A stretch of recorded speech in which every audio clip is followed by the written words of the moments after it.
하나님께서 오늘 우리에게 선포하시는 말씀은 사도행전 20장 1절에서 12절의 말씀입니다.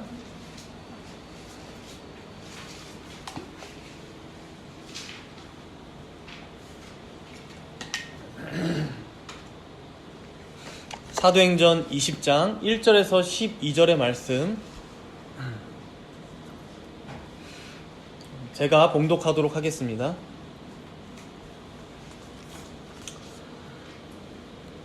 소요가 그침에 바울은 제자들을 불러 권한 후에 작별하고 떠나 마게도냐로 가니라.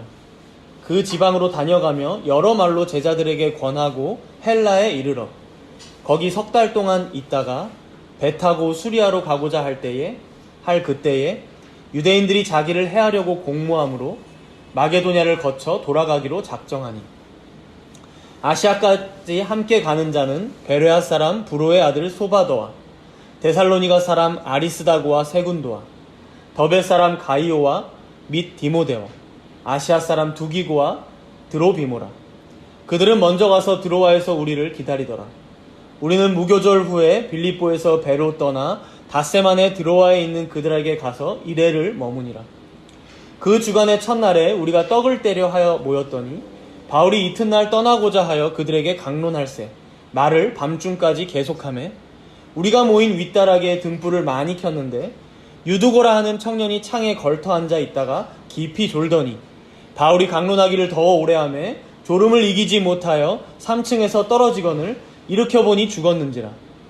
바울이 내려가서 그 위에 엎드려 그 몸을 안고 말하되 떠들지 말라 생명이 그에게 있다 하고 올라가 떡을 떼어 먹고 오랫동안 곧 날이 새기까지 이야기하고 떠나니라. 사람들이 살아난 청년을 데리고 가서 적지 않게 위로를 받았더라. 아멘.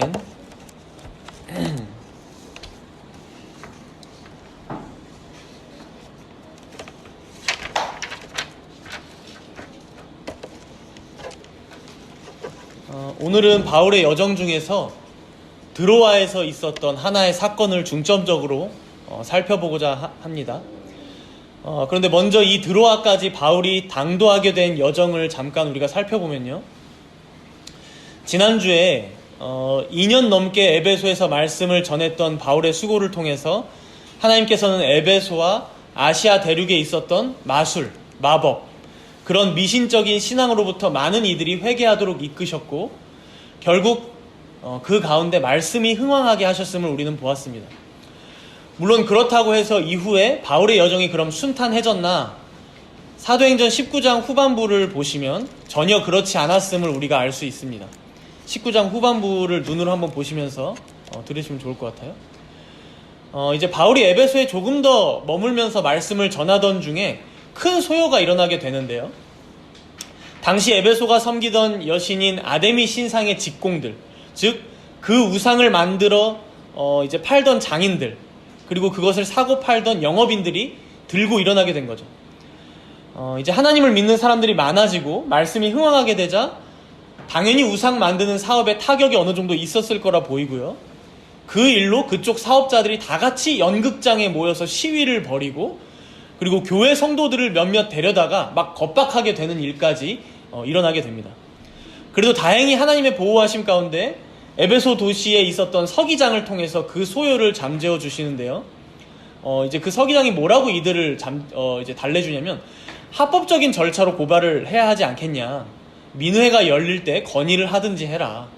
바울이 이 우상들을 팔지 못하게 직접적으로 그거 사지 마라고 사업을 방해한 건 아니다, 지금까지는. 그러면서 이제 이 군중들을 달래서 해산시키게 됩니다. 그게 오늘 본문 바로 앞에 사도행전 19장 41절을 보시면 있는 내용입니다. 뭐라고 나옵니까? 41절에 이에 그 모임을 흩어지게 하니라. 그리고 오늘 본문의 여정이 이제 시작되고 있는데 우리 함께 본문 1절을 먼저 함께 읽도록 하겠습니다. 1절입니다. 소요가 그침에 바울은 제자들을 불러 권한 후에 작별하고 떠나 마게도냐로 가니라. 주보에 나온 지도를 한번 보면서 말씀을 들으시면 좋겠어요. 이제 좀 더 글씨가 잘 보이는 걸로 바꿔놨는데요. 이제 에베소에서 소요가 그치자 에베소를 떠나서 위쪽으로 쭉 올라가서 결국 마게도냐 쪽으로 넘어갑니다. 그렇죠?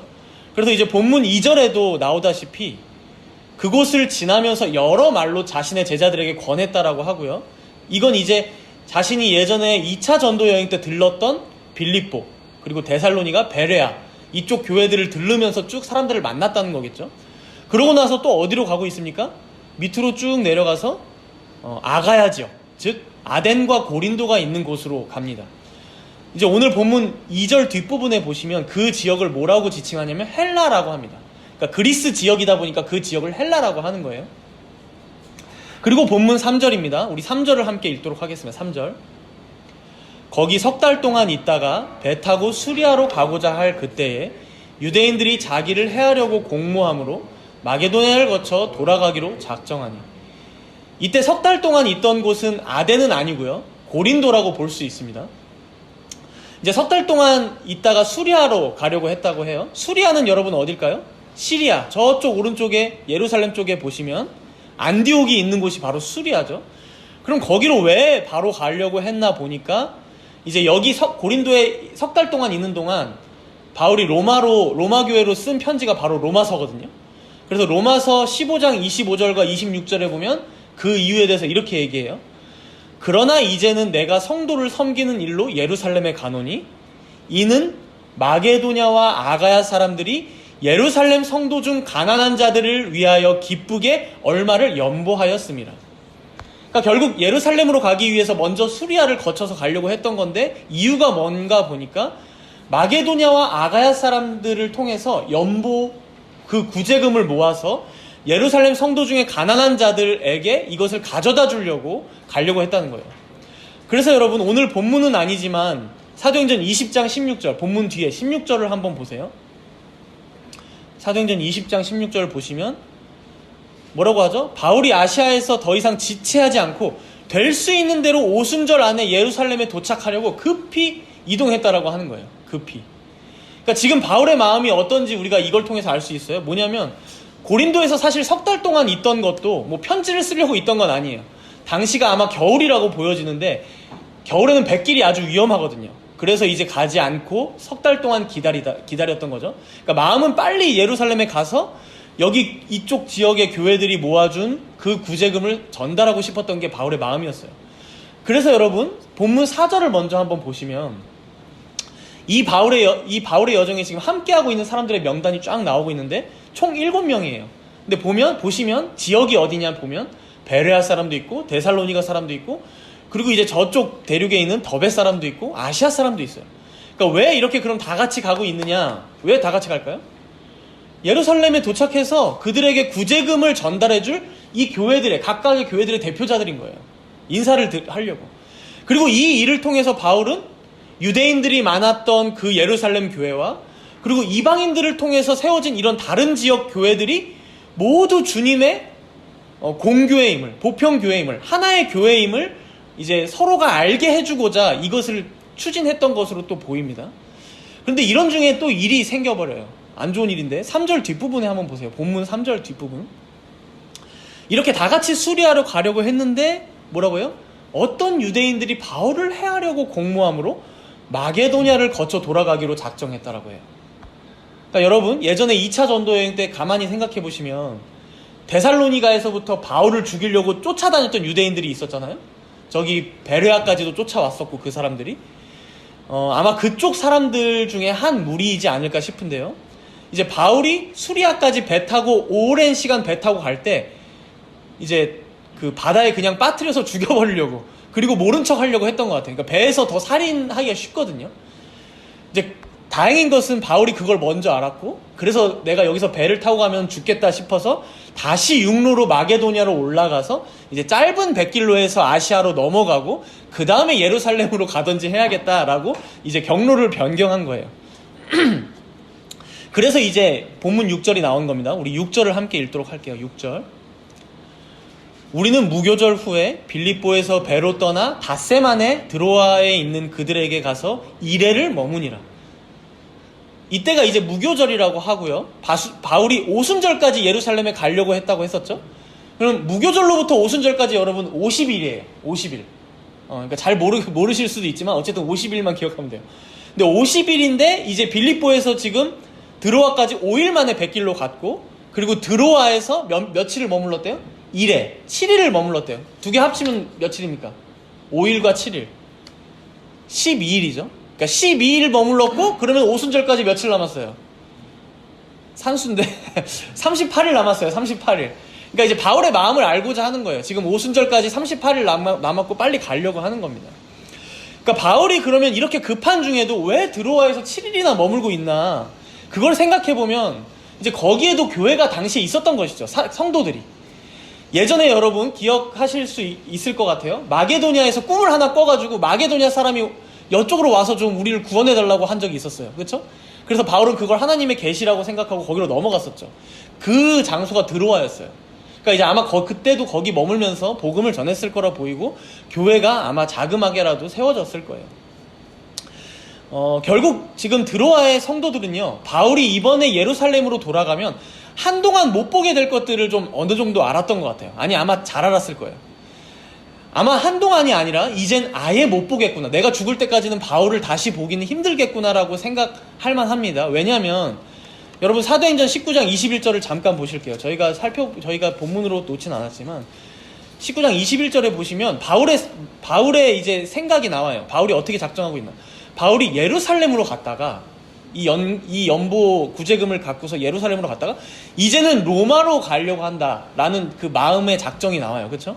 그게 사실은 이제 성령께서 이끄셨다라는 말이 이쪽에 포함되어 있는 건데, 즉 예루살렘에도 갔다가 마지막 여행을 나는 이제 3차를 마치고 마지막 로마로 갈 거야. 그래서 여러분 마지막까지 이제 사도행전 28장까지 보면 로마로 가는 것까지가 나오는 게 바로 이 사도행전의 말씀이죠. 그래서 이제 우리가 오늘 살펴볼 드로아에서의 내용을 이제 우리가 살펴볼 건데, 바울이 이렇게 좀 급박한 일정 가운데 있어요. 그런데 이제 7일 동안 드로아에 머물렀고, 물론 그 7일의 내용이 다 적혀 있진 않지만 본문 7절에서 12절까지 보시면 딱 하나의 사건만 기록되어 있어요. 그 7일 동안 딱 하나의 사건. 그리고 이 내용은 여러분들이 한 번쯤 들어보셨을 법한 내용인데, 뭐냐면 유두고라는 청년이 설교를 듣다가 졸아서 떨어져서 죽었다가 다시 살아난 사건이에요. 네. 그러니까 이게 어쨌든 어떤 중요한 의미를 가지고 있는 거죠. 물론 이 사건이 이제 죽은 사람이 살아나는 기적으로 엄청난 일이긴 하지만, 사실 또 생각해보면 그냥 수많은 기적들 중에 하나일 것 같은데, 그렇다면 왜 이렇게 특별히 기록되어 있을까? 그냥 드로아 거쳤다 갔다고 해도 될 것 같은데. 그래서 오늘은 우리가 이 사건을 좀 더 면밀히 살펴보면서 이 기적을 지금 기록하신 이유가 무엇인지 조금 더 생각해보고, 그렇게 하나님께서 주시는 교훈을 잘 찾아가고자 합니다. 우리 함께 본문 7절을 읽겠습니다. 7절. 그 주간의 첫날에 우리가 떡을 떼려 하여 모였더니 바울이 이튿날 떠나고자 하여 그들에게 강론할세 말을 밤중까지 계속하매. 먼저 이때가 언제인가 보니까 바울이 드로아를 떠나기 전날이래요. 그러니까 7일이 다 찼고 6일째였겠죠. 그리고 근데 그날이 그 주간의 첫날. 그 주간의 첫날이면 저희도 주간의 첫날이 언제죠? 주일이죠. 주일이라는 거예요. 그렇다 보니까 주일날 우리가 뭐합니까? 다 같이 모여서 예배드려요. 그래서 예배드리면서 말씀 듣고 성찬하고 하는데, 이제 그게 다 나오고 있는 거예요. 지금 이 7절에. 그렇죠? 문제는 바울의 강론, 이 말씀이 너무 길어졌나 봐요. 아무래도 다음날 이제 내일 떠나기도 해야 하고 이제 가면 못 보게 되니까 마지막으로 고별 설교를 한다 생각하고 말씀이 할 말이 더 많았겠죠. 또 여기서 이제 여기 1절에서 보시면 강론하다라는 단어가 물론 이제 바울 혼자 계속 설교하다라는 의미보다는 가끔 질문도 받고, 그리고 그거에 대답도 하는 어느 정도 토론하다라는 의미도 있어요. 그러니까 설교를 마치고 토론으로 아마 그러니까 서로 이제 교제하는 시간, 뭐 토론하는 시간으로 넘어갔을 것 같기도 해요. 그래서 조금은 자유로운 시간이었을 텐데도 어쨌든 그러한 말씀 시간이 굉장히 길어졌다는 거죠, 지금. 그래서 2절에 보시면요, 우리가 모인 윗다락에 등불을 많이 켰다라고 해요. 등불. 그러니까 그럼 아니 오전 11시에 우리가 이렇게 모여서 예배 드리는데 지금 해가 지고 밤까지 되어서 우리는 이제 전등을 켜면 되지만 당시에는 전등이 없으니까, 전기가 없으니까 등불을 켰다는 건데 밤까지 돼서 그러면 좀 너무 심한 거 아니야? 11시부터 오전부터 밤까지 했던 거 너무 심한 거 아니야? 근데 이제 그건 아니고요. 우리가 이 당시 배경을 좀 알자면, 우리야 지금 이제 주일날 모두가 일을 쉬죠. 오전에 그래서 예배를 드릴 수 있지만 이때만 해도 아직 주일날 쉬지 않았습니다, 여러분. 정착되지 않았어요, 그런 시스템이. 나중에 사색이나 가서 정착돼요. 그러다 보니까 다들 이 중에는 아마 어디 집에 노예들도 있었을 거고, 뭐 하인들도 있었을 거고, 혹은 그렇지 않더라도 직업이 있는 사람들이 다들 있었겠죠. 그러다 보니까 다들 일 끝마치고 해질 때쯤 모였을 것이라고 보이고요. 그래서 말씀 몇 시간 나누다 보니까 금세 밤중이 된 거죠. 거기다 아마 여기 이제 모였던 장소의 그 사이즈보다 모인 사람이 더 많았던 것 같아요. 그래서 이제 윗다락까지 사람들은 들어찼다라는 것이고, 밤이니 등불은 켰고, 그래서 9절에 보시면 결국 이런 상황까지 벌어지는 거예요. 9절을 우리가 함께 읽겠습니다. 9절. 유두고라 하는 청년이 창에 걸터 앉아 있다가 깊이 졸더니 바울이 강론하기를 더 오래 하매 졸음을 이기지 못하여 3층에서 떨어지거늘 일으켜보니 죽었는지라. 상황이 이렇다 보니 유두고라 하는 청년이 창에 걸터 앉기까지 한 거예요. 아마 앉을 자리가 없지 않았을까 싶고요. 비좁기도 했을 거고, 또 사람도 많은 데다가 횃불도 켰으니 여러분 생각해보세요. 산소가 점점 부족해졌을 거예요. 이제 횃불은 타고 사람은 많으니까 이제 점점 갑갑해지죠. 그럼 자연스럽게 여러분 산소가 부족해지면 잠이 쏟아집니다. 그냥 가만히 있어도. 그렇죠? 그러니 이제 신선한 공기를 좀 맡아보고자 창가로 간 건가 싶기도 하고요. 문제는 유두고는 그렇게 했는데도 불구하고 결국 졸고 말았다는 거예요. 깊은 잠에 빠져들었다는 거예요. 문제는 이제 또 거기 위치가 3층 높이였다 보니까 깊이 잠든 상태에서 뚝 떨어져서 바로 그 자리에서 즉사를 한 거죠. 죽어버리고 만 거죠. 여러분, 우리가 이 내용을 보면서 예배 때 설교 길어진다고 졸다가는 죽을 수도 있겠구나, 이런 저주를 받을 수도 있겠구나, 이제 이렇게 적용하고 마치면 안 되겠죠. 네. 근데 이제 역사적으로 이렇게 생각하고 적용했던 목회자들도 많았던 걸로 보여요. 실제로 자료도 남아있고요. 그래서 이제 칼뱅이 이런 말을 했어요. 칼뱅이. 나는 어째서 어떤 주석가들이 그 젊은이가 그의 수면 때문에 죽음이라는 벌을 받았다고 말하며 그가 졸은 태도를 그토록 강하고 날카롭게 저주하는지 그 이유를 모르겠다. 한밤중에 졸음과 싸우다가 결국 쓰러진 것이 무엇 때문에 이상하냐? 창문에 걸터 앉아 있을 때 잠에 의해 압도당한 그의 상태는 사람이 과도한 피로로 의식을 잃어버릴 때와 마찬가지로 어쩔 수 없는 약점에 순순히 굴복한 것 외에는 다른 무엇이 있겠는가? 누가는 분명히 한밤중에 그가 깊은 잠에 빠져 떨어졌다고 말함으로써 유두고를 용서해주고 있다. 그러니까 지금 사도행전의 저자 누가는요, 그리고 하나님께서는 설교 시간에 졸다가 죽음을 당한 이 유두고를 결코 비난하고 있지는 않다는 거예요. 이 본문을 통해서. 충분히 그렇게 잠에 압도당할 수 있었다는 거예요. 이게 깊은 잠에 빠져들었다는 단어가 잠에 압도당하다라는 거거든요. 그야말로 완전 깊은 잠에 빠져든 거예요. 그리고 이게 정황상 좀 더 근거가 있기도 합니다. 본문에 이제 유두고를 청년이라고 표현하고 있는데 그 단어가 9절과 12절에 등장하는데 이 두 단어가 각각 다른 단어예요. 각각 다른 단어인데 이 두 단어를 종합해서 유두고가 누군지를 파악해보면요, 한 8살에서 14살 정도 되는, 사실 신주원 어린이 정도 포함되는 나이예요. 8살에서 14살 정도 되었던 어떤 주인 밑에서 일하는 하인이나 노예 계급의 아이를 얘기하는 것 같아요. 그래서 이제 이제 마지막 12절에는 사실 아이라고 번역한 성경도 많습니다. 개역 한글에는 아이라고 번역되어 있고. 그렇다라고 생각해보면요, 여러분, 우리는 요즘 정말 편하게 예배 드리는 거예요, 여러분들. 주 5일이랍 쉬고 토요일도 쉬고요, 웬만하면 주일도 쉽니다. 그리고 주일날 오전에 와서 예배 1시간 남짓 드려요. 그렇죠? 그런데도 와서 졸 때가 있어요. 그렇게 생각해보면 지금 이 유두고는요, 너무 훌륭한 친구예요, 여러분. 하루 종일 어떤 집의 노예나 하인으로서 열심히 일하다가, 고되게 일하다가 주일 예배 와서 참석하고, 거기다 그 바울 설교가 얼마나 지금 깁니까? 그걸 다 들으려고, 거기다 잠도 깨보려고 신선한 공기도 맡아가면서 창가에 앉아 있었던 거예요. 근데 그렇게 했는데도 얼마나 피곤했는지 결국 졸음을 이기지 못했고요, 깊이 잠들고 떨어져서 바로 그 자리에서 죽고 말았던 것이죠.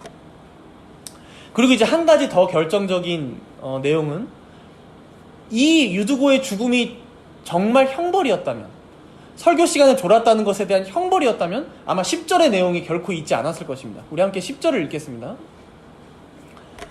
바울이 내려가서 그 위에 엎드려 그 몸을 안고 말하되 떠들지 말라. 생명이 그에게 있다. 그러니까 바울이 내려가서 지금 그 위에 엎드려서 그 몸을 안고 말하되 너희들 소란 피우지 말아라. 막 웅성웅성 하지 않았겠어요? 이렇게 예배 드리다가 저렇게 어린 아이가 죽은 거예요. 이게 소란스러울 수밖에 없죠. 그런데 그러지 말아라. 생명이 그에게 있다. 그가 다시 생명을 회복했다라는 말이에요. 여기서 먼저 우리가 생각해 볼 것은 유두고가 처음부터 그냥 부상당한 거 아니야? 안 죽은 거 아니야? 떨어졌지만?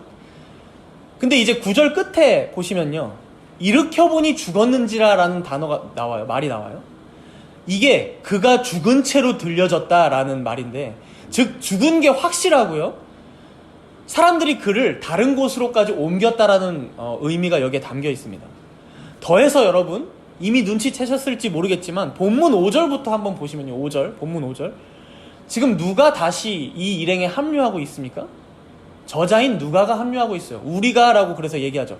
우리를 기다리더라. 우리가 떡을 때려하여. 우리가 모임. 이렇게 계속 서술이 되고 있는 거예요. 근데 누가가 누구입니까, 여러분? 당시 의사였어요, 의사. 그러니까 의사가 진단을 내리기에 유두고는 죽은 게 확실했다라는 거예요. 그 진술을 지금 본문에서는 하고 있었다는 거예요. 그런데 그런 유두고에게 가서 바울이 그 위에 몸을 포갠 거예요. 여러분, 이 몸을 포개는 행위에서 여러분들이 뭔가 생각나는 게 있을 수가 있는데요. 구약에 보시면 엘리야 선지자와 엘리사 선지자, 이 사제지간의 선지자 둘 다가 엘리야 선지자는 사렙다 과부의 아들을 살릴 때, 그리고 엘리사 선지자는 수넴 여인의 아이를 다시 살릴 때 둘 다 죽었었거든요. 근데 똑같은 방법으로 살렸어요. 죽은 시체 위에 자신들의 몸을 딱 포개서, 뭐 횟수나 방법은 살짝 다를 수 있어도 그 위에 몸을 포겠다라는 건 명확합니다. 이 행위, 거기다 이제 이 행위를 칼뱅은 바울이 모든 심정을 다해 간절히 기도드리며 이 몸을 포겠을 것이다 라고 덧붙여 설명하긴 합니다. 어쨌든 감사하게도 바울의 이 행위를 통해서 하나님께서는 기적을 베푸셨고요. 다시금 생명이 그에게 회복되게 하셨고 그를 살리셨습니다. 그래서 12절에 한번 보시면 바울이 떠날 때쯤에 그 살아난 청년을 사람들이 데려갔다라는 말까지 나오고요. 그리고 이 청년이 살아나자 다시 사람들은 11절과 같이 합니다. 우리 함께 11절을 읽겠습니다. 올라가 떡을 떼어 먹고 오랫동안 곧 날이 새기까지 이야기하고 떠나니라. 그러니까 아직도 더 깊은 밤중이 되었지만 뭔가 그들 가운데 더 생기가 회복된 느낌이죠. 다시 올라가 떡을 떼어 먹고 더 오랫동안 곧 날이 새기까지 이야기하다가 떠났다라는 거예요. 그렇다면 이제 우리는 이 저자인 누가가 드로아에 바울과 7일 동안 함께 있었는데 굳이 이 사건만 특별히 기록한 이유가 무엇인지 생각해 봐야 할 것 같아요. 이제 하나님께서 이 성경의 본문을 우리에게 기록하셔서 알게 하시는 교훈이 무엇일까? 그것을 찾아보자는 것이죠. 먼저는 첫 번째로 여러분, 이 본문 자체가 우리에게 위로가 참 많이 되는 것 같아요. 이 본문 자체가. 특별히 설교자에게도 그리고 청중들인 여러분들에게도 위로가 많이 되는 것 같아요. 생각해 보세요. 바울이 그렇게 대단한 사도라고 알려져 있고 실제로 그렇죠. 그런데 결국 그런 바울의 설교를 들으면서도 조는 사람이 있었어요. 저는 이 본문을 통해 참 많이 위로받았습니다. 아, 바울의 설교를 들으면서도 조는 사람이 있는데 우리 성도님들은 내 설교를 듣다가 당연히 졸 수 있겠구나. 너무 내 부족함만으로 생각하면서 자책만 하지는 말아야겠다 라고 생각했다는 거죠. 물론 그렇다고 제가 제 설교가 뭐 괜찮다라던가 혹은 설교를 준비를 열심히 안 하겠다라던가 혹은 반성해보지 않겠다라고 생각한다거나 이건 결코 아닙니다. 그리고 또 청중들인 여러분들 입장에서는 어떻습니까? 물론 지금이 이때 유두고보다 훨씬 좋은 환경이에요. 주일도 쉬고 전날인 토요일에도 보통 쉬고. 그치만 그래도 여러분들 피곤할 때 있어요. 그렇죠? 그리고 또 때로는 다른 세상적인 걱정 때문에 내 정신이 딴 데 가 있을 때도 많죠. 설교 시간인데도 불구하고. 그래서 때로는 졸기도 하고 때로는 앞을 쳐다보고는 있지만, 설교자를 쳐다보고는 있지만 멍하니 딴 생각할 때도 많죠. 그렇지만 오늘 본문은 무엇입니까? 그런 여러분들에게도 위로해주고 있는 거예요. 바울 설교를 듣다가 유두고란 아이도 졸았는데, 야, 너희는 신준영 설교 듣고 있잖아. 괜찮아, 그럴 수 있어라는 것이죠. 충분히 그럴 수 있어라는 것이죠. 여러분, 제가 개인적으로 아주 좋아하는 설교자들 2명을 꼽으라면, 예전부터 제가 참 좋아하는 설교자 2명이 있었는데, 조지 휘필드와 그리고 찰스 스펄전입니다. 이제 우리와 신학은 조금 달라도 그들의 인생이나 또 그들이 했던 설교나 그들의 헌신을 살펴보면 그 평전들을 보면서 많이 감동도 받고 했었어요. 근데 그분들의 발자취를 따라가다 보면 정말 너무 대단해요. 설교는 말할 것도 없고요. 그들의 인생은 말할 것도 없고요. 그래서 그에 비해서 나는 뭔가 일단 직분이 맡겨졌으니 감당하고는 있지만 참 나에겐 너무 이 직분이 버겁고 힘들다. 그리고 나는 깜냥이 안 되는 것 같다라고 생각할 때가 참 많다는 것이죠. 그런데 여러분, 또 다른 한편으로 보자면 이게 비단 설교자에게만 해당되는 내용은 아닌 것 같아요. 왜 그렇습니까? 그분들의 평전이나 생애에 대한 책들을 쭉 읽다 보면요, 설교자인 그분들 자체도 대단하지만요, 여러분, 그걸 듣는 회중들은 더 대단할 때가 많아요. 그분들의 설교 한 편을 들으려고 이틀씩 걸려서 말을 타고 와요. 옆 대륙에서. 그때 회중들은. 미국이 좀 넓습니까? 또 설교를 듣다가 갑자기 눈물을 펑펑 흘립니다. 그 자리에서. 전생을 하나님께 바치겠다라고 하고 결단해요. 그 자리에서. 혹은 복음을 듣고 예수님을 믿었다고 하면서 그 장소에서 사람들과 돈을 모아서 교회를 세우고 목사를 청빙합니다. 혹은 깊은 회개 가운데 자신의 전 인생을 전향해서 자신의 직업까지 버리고, 혹은 자신이 어떤 희생을 감수한다고 해도 그 앞에서 진실된 회개의 모습을 보여요. 그런 스펙타클한 청중들이 정말 많이 등장해요. 그런 평전들을 보면요. 문제는요, 우리가 그런 내용들을 읽고 접하다 보면 어느새 우리 안에 그런 환상이 자리 잡게 됩니다. 어떤 환상입니까? 설교자는 요 정도 수준은 되어야 돼. 또 그것과 상응해서 설교를 듣는 청중도 이 정도의 반응은 보여야 해. 그러나 사랑하는 여러분, 오늘 본문은 우리에게 무엇을 보여주고 있습니까? 바울이라고 하면 세상에서 가장 유명한 기독교 설교자일 거예요.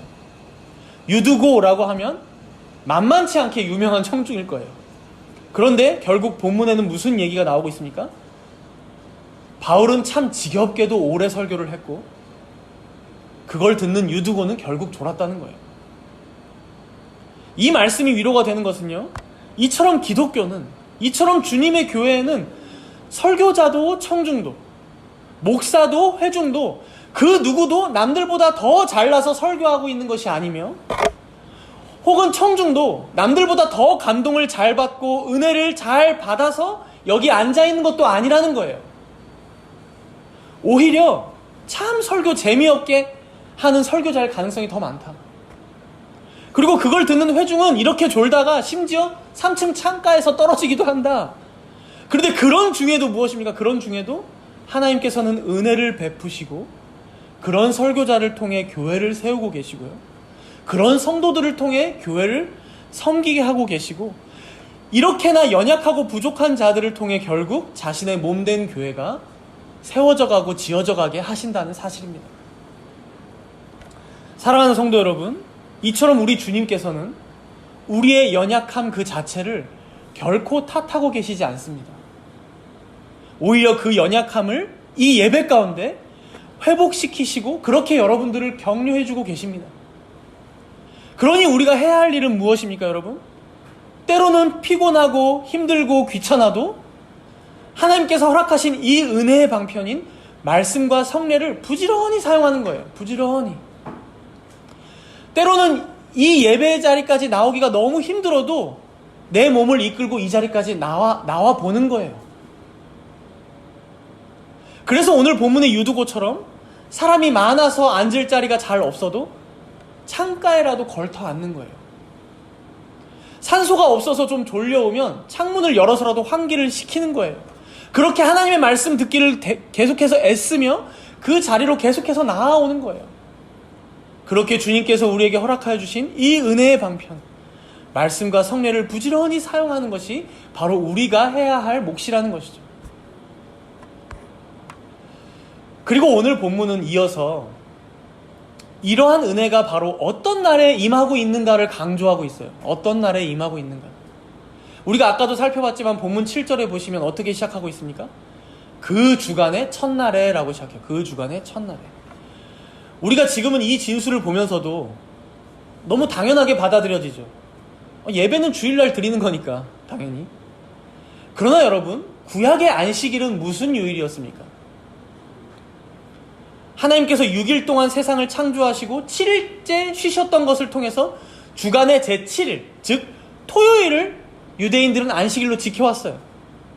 그래서 유대인들은 그 하루를 온전히 쉬면서 회당에 모여서 하나님의 말씀을 듣고 나눴던 것이죠. 그런데 여기 나오는 그 주간의 첫날에 다 같이 떡을 떼려고 모였다. 그리고 바울의 말씀을 들었다. 그가 강론했다. 이렇게 공식적으로 그 주간의 첫날에 모여서 함께 예배드리고 말씀 듣고 성찬을 베풀었다라는 기록은요, 신약 성경 들어와서 여기가 처음입니다. 최초예요. 최초. 그러면 우리가 생각해 봐야죠. 왜 드로아의 성도들은, 왜 주님의 교회는 주간의 첫날에 모이게 되기 시작한 것인가? 그것이 오늘 주보에 보시면 웨스민스터 소요리 문답 59문답에 나와 있는데요. 함께 읽어보도록 하겠습니다. 제가 물을 테니 답을 읽어주세요. 소요리 문답 59문. 7일 중 어느 날을 하나님께서 매주의 안식일로 지정하셨나요? 답입니다. 세상의 시작 때부터 그리스도의 부활까지는 하나님께서 7일 중에 7째 날을 매주의 안식일로 지정하셨습니다. 그 후로는 7일 중에 첫날을 세상 끝날까지 지키도록 하셨으니 이것이 그리스도인의 안식일입니다. 무엇이 기준이 되어서 구약과 신약의 안식일이 뒤바뀝니까? 예수 그리스도의 부활까지는 이라고 되어 있죠. 부활까지는. 여러분, 사복음서를 통해 보면요, 예수님께서 부활하신 날은 안식 후 첫날이라고 얘기합니다. 주간의 첫날이었어요. 그렇게 자기 자신이 안식일의 주인이라고 선포하셨던 그 예수 그리스도께서 주간의 첫날에 부활하신 것을 그의 제자들이 목격하고 말았어요. 그리고 경험했죠. 그리고 또 못 본 자들은 듣게 되었죠. 그러니 그의 제자들은 더 이상 주간의 마지막 날인 토요일이 아니라 주간의 첫날인 일요일에 모여서 예배드리기 시작했다는 것입니다. 그리고 그때 그 예배 때 모여서 찬송하며 높이기를 죄인인 우리를 위해서 죽으셨을 뿐만 아니라 3일 만에 다시 부활하신 우리 구주 예수 그리스도를 높이며 예배했던 것이고요. 그리고 그를 믿는 모든 신자들이 이제는 더 이상 옛사람에 속한 자가 아니요, 즉 옛 언약이었던 율법의 얼매인 자들이 아니요, 이제는 그 율법이 가르쳤던 실체이신 바로 새 언약의 주인이신 예수 그리스도와 함께 연합된 자로서 이제는 우리가 그 안에서 새로운 피조물이 되었음을 감사하며 그가 부활하신 그 주간의 첫날에 예배했다는 것이죠. 그래서 이 날을 이름하여 부르기를 그냥 단순한 일요일이 아니라 우리 주님께서 모든 사망의 권세를 깨뜨리고 부활하사 자신의 교회를 진정한 안식의 날까지 인도하실 것을 믿음으로 바라보며 예배하는 날이다. 그래서 이 날의 주인은 오직 우리 주님 한 분뿐이시다. 그래서 뭐라고 부르기 시작한 것입니까? 주님의 날이다, 주의 날이다, 주일이다 라고 부르기 시작했다는 것입니다. 결국 오늘 본문에서 죽었던 유두고가 살아난 이 기적은요, 결코 그냥 주어진 사건이 아니라는 것입니다. 우리 모두가 연약하고 부족한 자들이라서 때로는 피곤하기도 하고 분주하기도 해서 졸기도 하고 딴 생각도 할 수 있지만, 그런 중에 이 예배의 자리로 온다고 할지라도, 그런 중에 이 주님의 날을 보내고 있다 할지라도 우리 주님께서 이 주일을 통해 자기 백성들에게 베푸시는 은혜가 무엇인가? 바로 죽었던 영혼이 이 예배를 통해 살아나고 구원받게 하신다는 거예요. 실망하고 낙심한 영혼이 이 예배의 자리까지 와서 말씀을 들을 때 회복되게 하신다는 거예요. 세상의 고된 업무들로 지치고 상한 영혼들 가운데 특별히 이 성례로, 이 성찬으로 그리스도께서 성취하신 그 구속의 유익을 우리 가운데 더욱 적용시켜 주시고 그렇게 믿음을 강하게 붙들어 주신다는 것이죠. 그래서 오늘 본문에 보시면요, 유두고가 죽고 살아난 사건을 그 가운데 서술이 되어 있다면 그 앞뒤로 보시면요, 7절과 11절에 보시면 떡을 떼어 먹었다라는 그 말씀이 감싸고 있어요.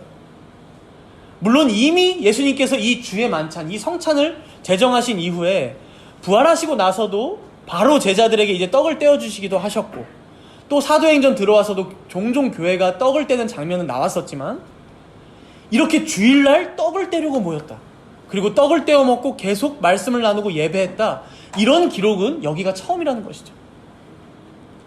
우리가 여기서 이 드로아 사람들의 심정을 한번 생각해 보면 좋을 것 같아요. 이런 일들을 겪은 드로아 사람들의 심정이죠. 이제 내일이면 이 바울은 자기들 곁을 떠나요. 이번에 떠나면 아마 죽을 때까지 못 보게 되겠죠. 천국에선 보겠지만. 더해서 지금 국제 정세상 교회의 상황이 어땠을까요? 그리스도인의 상황이 어땠을까요? 지금까지 바울의 여정만 봐도 뻔하죠. 에베소에서 그러한 부흥이 있었지만 결국 신상 모형을 만들었던 그 직공들이나 그와 관련된 사업을 벌이던 사람들은 호시탐탐 교회를 고발하려고 하고 있어요. 그리스도인들을. 그게 에베소에서 벌어진 일이니 당연히 아시아 대륙에 영향을 끼쳤을 거고요. 더해서 바울은 아가야에서 바로 수리아로 가고 싶었지만 그를 죽이려고 달려들었던 유대인들 때문에 여기 육지로 마게도냐를 통해서 드로아까지 거쳐가는 중이었어요. 그러니까 이방인들은 고발하려고 하고 자신들의 동족들인 유대인들은 죽이려고 하는 상황인 거예요. 양쪽으로 완전히 이렇게 우겨쌈을 당한 거예요, 완전히.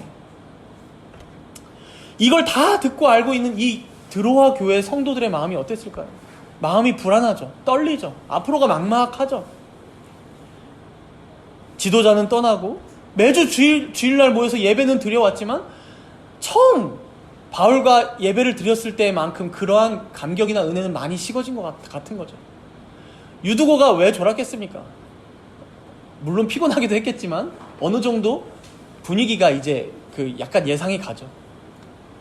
그런데 그런 중에 유두고가 졸다가 죽었어요. 만약에 그 죽은 상태로 오늘 본문이 끝났다면 드로아 성도들의 그 실망감은 엄청나지 않았을까요? 내가 예수님을 믿고 예배드리는 게 도대체 무슨 소용인가? 저렇게 말씀 듣다가도 죽는데, 교회 다닌다고 하나님께서 보호해 주시는 것 같지도 않은데.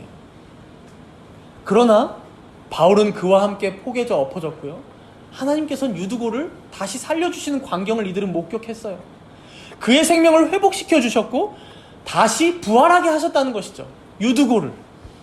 드로아 성도들이 이 광경을 보면서 그 마음이 어땠을까요? 그 생각이 어땠을까요? 아, 그렇다. 이 주일이 우리에게 어떤 날인가? 우리 예수님께서 부활하신 것을 찬송하고 높이는 날이었지.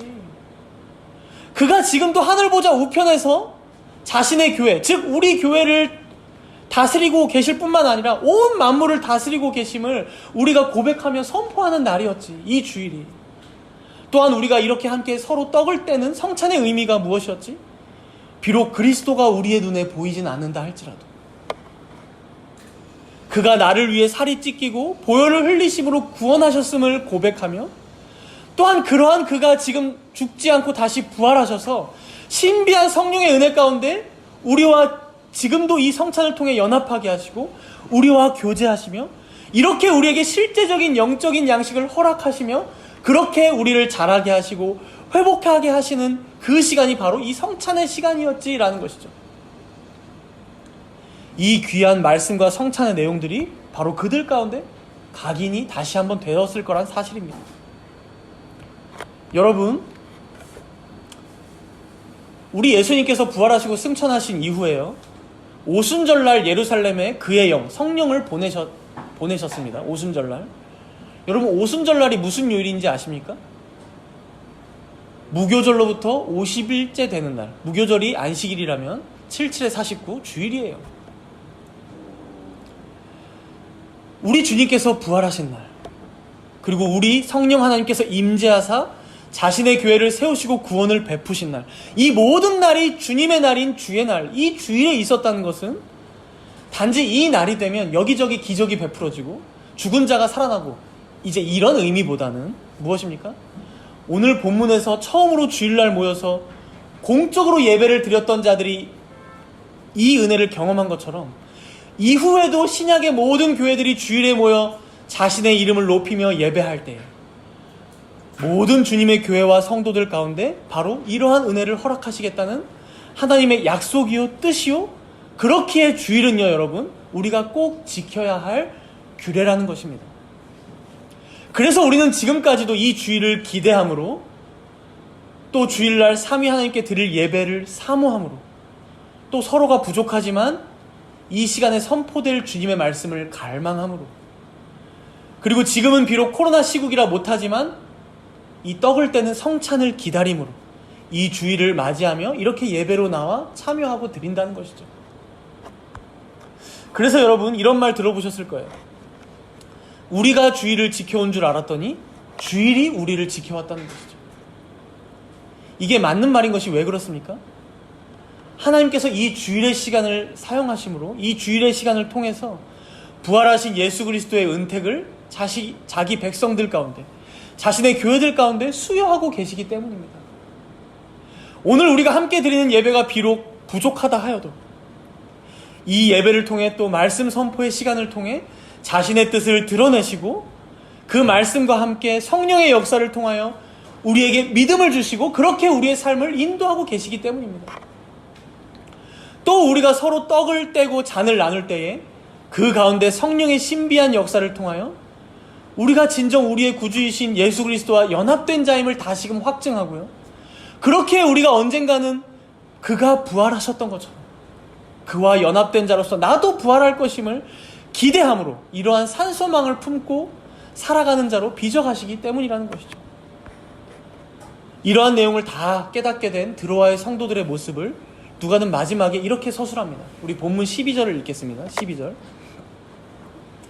사람들이 살아난 청년을 데리고 가서 적지 않게 위로를 받았더라. 비록 바울은 지금 떠나고 있지만 자신들의 리더, 정신적인 지주가 떠나서 서운한 마음이 어쩔 수 없겠지만 그들이 적지 않게 위로를 받았다고 합니다. 무엇입니까? 앞으로의 신앙과 인생을, 그리고 이 드로아의 교회들을 섬기는 데 감당할 만큼, 바로 그만큼의 위로를 적지 않게 하나님께서 허락하고 계셨다는 것이죠. 사랑하는 정다문교회 성도 여러분, 우리 주님께서는 이 주일을 통하여, 그리고 이 주일에 드려지는 예배와 또 말씀과 성례를 통하여 여러분들을, 자신의 자녀들을 이렇게 인도하십니다. 매 주일 말씀과 성례를 통해 여러분들을 적지 않게 위로하사 여러분들이 감당하고 있는 세상의 업무들, 또 가정의 여러 일들을 능히 감당케 하신다는 것입니다.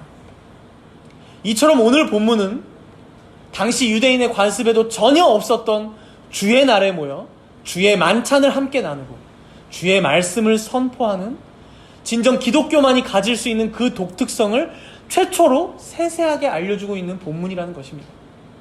우리가 이 본문을 통해 오늘의 주일을 대해야 하는 자세, 또 말씀을 듣고 성례에 참여해야 할 자세를 어느 정도 잘 배웠다고 생각합니다. 마지막으로 주보에 있는 웨스트민스터 대요리 문답 117문을 함께 읽으면서 이제 오늘뿐만 아니라 앞으로 모든 주의 날 가운데 우리가 이렇게 주일을 준비하고 또 예배에 참여하기를 애써야겠구나라고 다짐하는 여러분들이 되시길 바랍니다. 제가 물어보면 답을 함께 읽어주시기 바랍니다. 대요리 문답 117문입니다. 안식일 또는 주일을 어떻게 거룩하게 지켜야 하나요? 안식일 또는 주일을 거룩하게 지키기 위해서는 어느 때나 죄가 되는 일들뿐 아니라 다른 날에는 합당한 세상 일들과 오락을 그만두고 온종일 거룩하게 쉬되 불가피한 일과 자비를 베푸는 일을 제외하고는 공적으로 또 사적으로 하나님을 예배하는 일에 모든 시간을 보내는 것을 기쁨으로 삼아야 합니다. 이 목적을 위하여 우리는 우리의 마음을 준비해야 하며 세상 일을 미리 부지런히 절제함으로 정돈하고 적절히 처리하며 주일의 의무들을 더 자유롭고 적절하게 행할 수 있어야 합니다.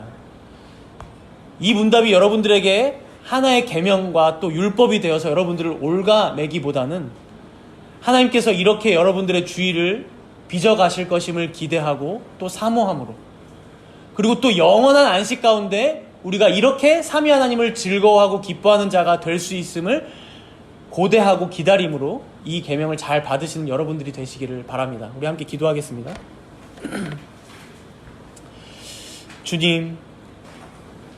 주님께서는 부활하신 예수 그리스도의 은택을 자기 백성들에게 풍성하게 수여하시고자 특별히 거룩한 주일의 날을 구별하시고 우리에게 예배와 말씀과 성찬의 규례를 통해 하나님께 나아오게 하셨습니다. 그러나 우리는 얼마나 이 규례들을 귀하게 여기며 우선순위를 이 주일에 두고 살아왔는지 되돌아보며 회개합니다.